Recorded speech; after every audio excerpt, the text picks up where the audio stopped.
itsinda the Mr Connection Business Group, itsinda y'aba comedian n'abanyeshuri bakigana, abanyeshuri bafite impano yo kuba bakina comedy na abana ubona ko bafite akazoza kejo hazaza kameze fasha mu Burundi. Ndi kumwe na mwe musizo za Goodrich TV, Mr Connection Group. Yes. Abantu rero mbere yuko nzamukana na comedy zabo cyangwa se batubwira n'imbuga bakora kujya cyaba se kwa searchinga namaze kujya message zanyu zibonye nyinshi cyane, nemba nibo bavane hano bohereza handi cyangwa se mbere bikomeze umurava byo ko ntaga ngiye Imana igenda reka badukinemo aga stage gace bakoze utere ko duseka ubundi ku muntu wa mbere bad man nirandiri ari kuri kamera ntaga abaseka abareba batavuga, ariko uyu munsi bagerageza kuba bamusitsa ndaza ko muze kumenyesha mu minyize ku mbuga nkoranyambaga zanyu bwite cyangwa se muri message zanyu nyinshi kuri nimero ku screen yanyu kugira ngo tubanze kureba niba ko bafite bari oriented katwe byari byo. Ndabahaye ikaze.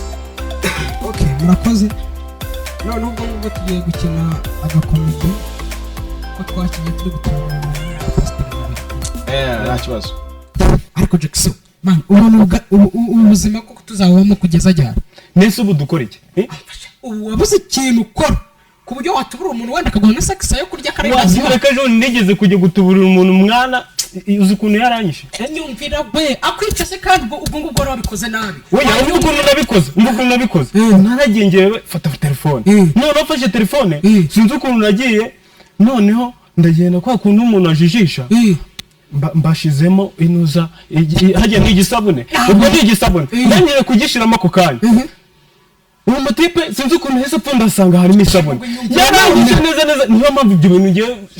y'umubindi bwa bwenge bwawe nyine wowe umeze nk'ubwaje mimwe wowe ufite ubuzima ngaho mbwira akamanza ngubwire none uriya muntu uvuga tugiye gutubura uriya muntu kugira ngo dutaka man inzara bimaze nabi igifu kiba cyo kwandika robo watubure ko ngiye none umvuye nenda kunagana komera mukozi amakuru yawe yewe bayasha usa n'Imana neza neza kuzwa itako ryose kamanza aratanga ubwire. Okay, yewe ndi Pastor Vava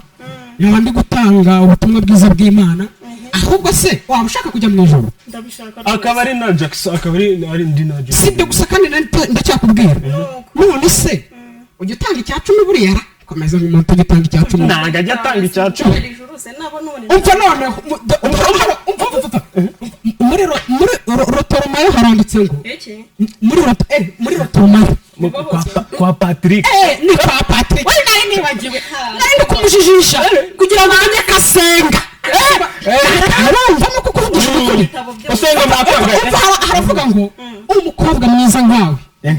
ugenda neza nk'inyamba agomba gutanga ituro y'ibihumbi bingahe ndabona Imana yakwandikiye ibihumbi 10 ukirangiza gutanga ibihumbi 10 urahita ujya mu ijuru udapfuye neza gira vuba ubwo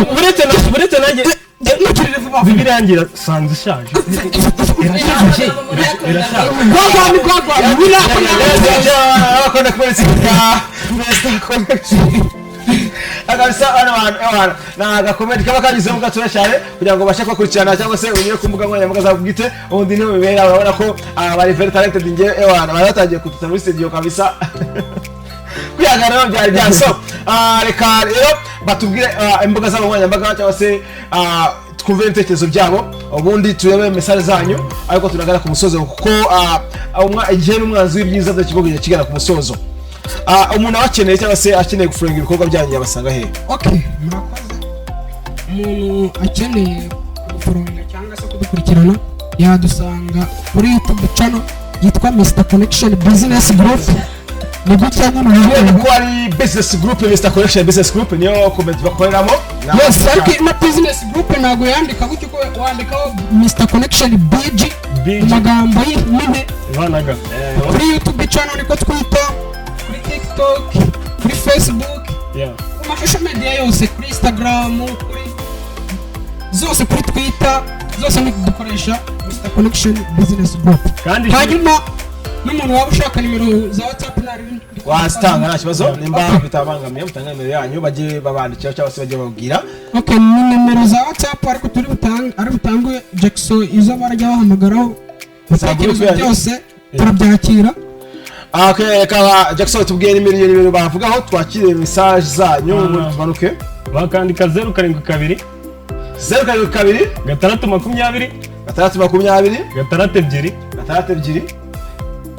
ni Mr Connection Business Group 80 yazibagiwe za WhatsApp za WhatsApp